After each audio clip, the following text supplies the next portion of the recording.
But first, a news update.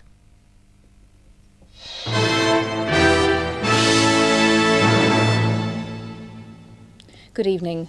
93 soccer fans died in today's FA Cup disaster, Europe's worst ever sporting tragedy. Most of them were teenagers and children. They were crushed to death at the Liverpool-Nottingham Forest semi-final held at Hillsborough in Sheffield. 200 more were injured. It happened when ticketless Liverpool fans surged onto terraces packed with genuine ticket holders. They'd been let in by police hoping to ease congestion outside the ground.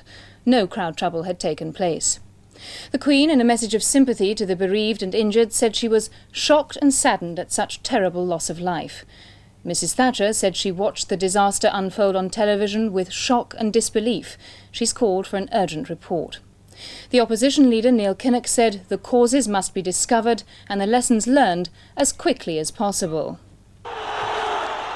6 minutes after kick-off, the crush began as thousands of Liverpool fans surged into a terrace already packed to bursting point.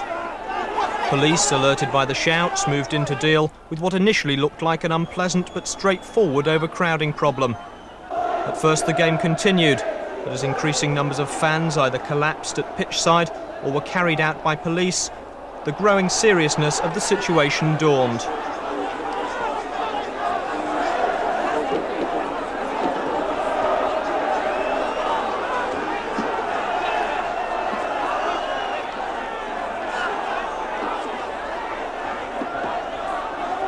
For every one supporter pulled out, hundreds, mostly young fans, were trapped on the other side of security fencing, which exasperated officers tore at with their bare hands.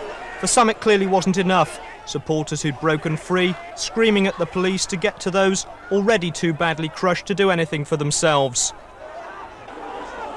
By now the match had become an irrelevance, the pitch a huge overspill area for the dead and the injured, many because of the very nature of those who follow football, teenagers and children.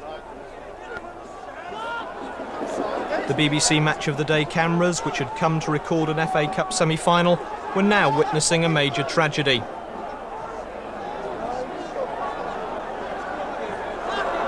The scenes were horribly reminiscent of the Heysel Stadium tragedy 4 years ago, when Liverpool fans were involved in a riot. This time they were the innocent victims.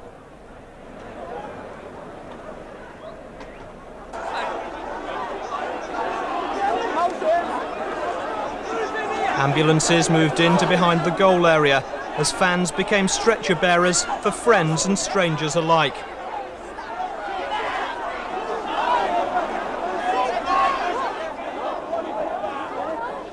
Outside, they were as likely to be met by firemen as ambulance drivers as the emergency services all pulled together to get the injured to hospital.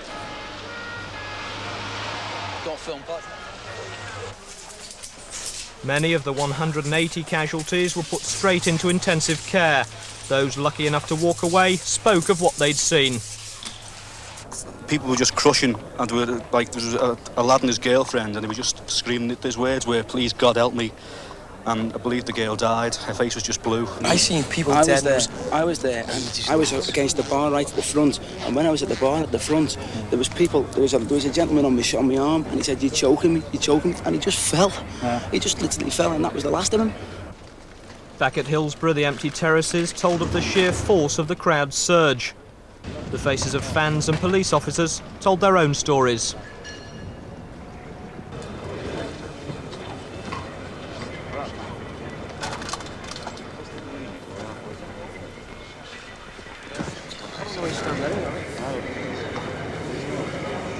Not knowing what else to do, some fans only left the ground to return with tributes to lost friends.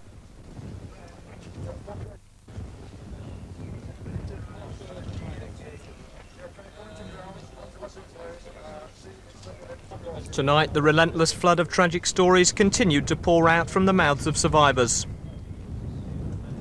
Me and my father ducked under the turnstile, ducked under like the barrier to get sort of some fresh air, a bit of breathing, because he was in real trouble. Next thing, the police opened these big blue gates, the exit gates, and like everybody, including me, just went for these gates just to get in the ground, because we weren't going to get in the ground otherwise. And well, that was it really. My dad died in the crush.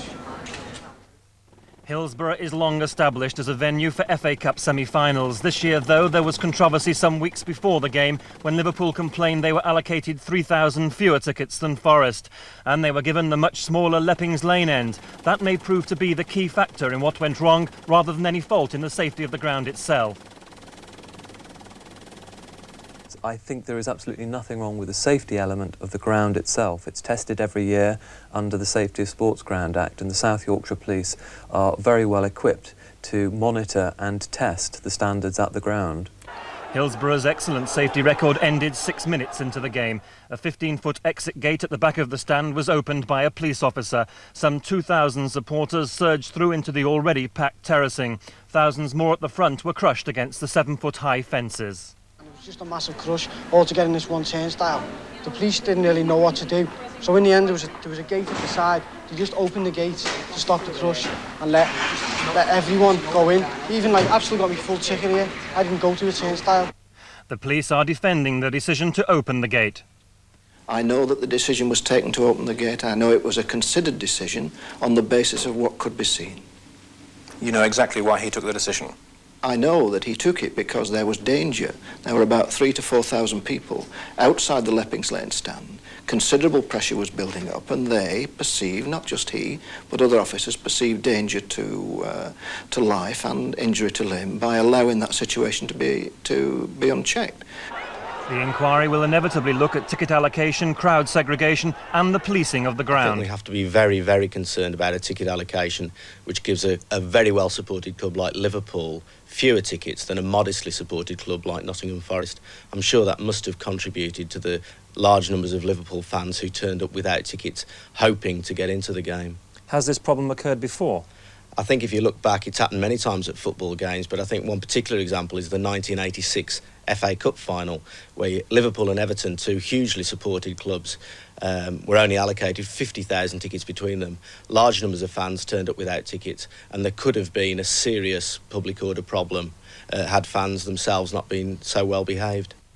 The Bradford fire tragedy led to the Popplewell inquiry, which recommended major safety improvements at every league ground. This, the worst disaster in British sport, will be the focus of another inquiry when perhaps more lessons can be learned. There are two emergency numbers for inquiries. The first one's 0742 570 800. That's 0742 570 800. And the second is a Liverpool number, 051 708 7277. That's 051 708 7277. The Sports Minister, Colin Moynihan, said it was a tragic day for football. He's now in Hillsborough, and a short time ago he spoke to ITN. Our hearts and minds go out to all the families and friends of the dead and the injured. It's an appalling tragedy. These were great young supporters, most of them of football and their club. It was good to see the way in which so many of their friends, other supporters, went to their assistance, and the effectiveness of the special police services and the ambulance services who went to their aid. But tonight, everybody in the country must be feeling very deeply and grieving the loss. Indeed, the whole world of sport, both here and internationally, must be grieving the appalling loss of life here of young people who should. Relatives have been at Liverpool's Lime Street station all evening, scanning the faces of returning soccer fans, anxious to see if their loved ones have survived. Andrew Simmons is with them. The waiting started minutes after the news flashes brought home the unthinkable. Most survivors returned to Liverpool by train as their loved ones waited, unable to get through on jammed phone lines with queues at call boxes. At first they thought the death toll was much lower, but by nightfall the grim reality was sinking in. It's a Saturday night in Liverpool no one will ever forget. Late-night revellers aren't to be seen, and here at Lime Street Station, relatives and friends of the missing wait for the next train in hope. For this family, a reunion. For others, away from the cameras, concealed grief.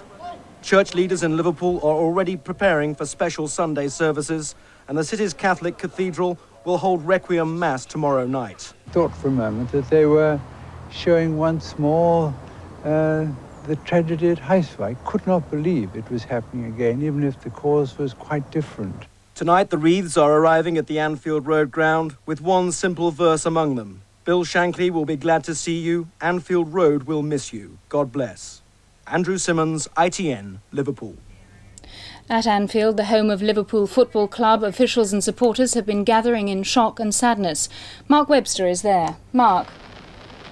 Well, here at Anfield, the home of Liverpool Soccer Club, it's impossible to put into words their feelings of loss and grief. Throughout the evening, relatives and fans have been turning up, either to leave little floral tributes, or some of them simply to stand here and weep. Some of the fans have tied their scarves to the gate, including one who's written on it, "To those who died, you'll never walk alone." Tomorrow there'll be a service of remembrance at Liverpool's Metropolitan Cathedral. For a city which has already suffered the loss of Heysel Stadium, that's bound to show a people and a city united in their grief and loss. Mark Webster, ITN, Anfield. And that's the end of this update. ITN is on the air through the night on ITV, and there'll be a special edition of Channel 4 News at 7:30 tomorrow morning. Good night.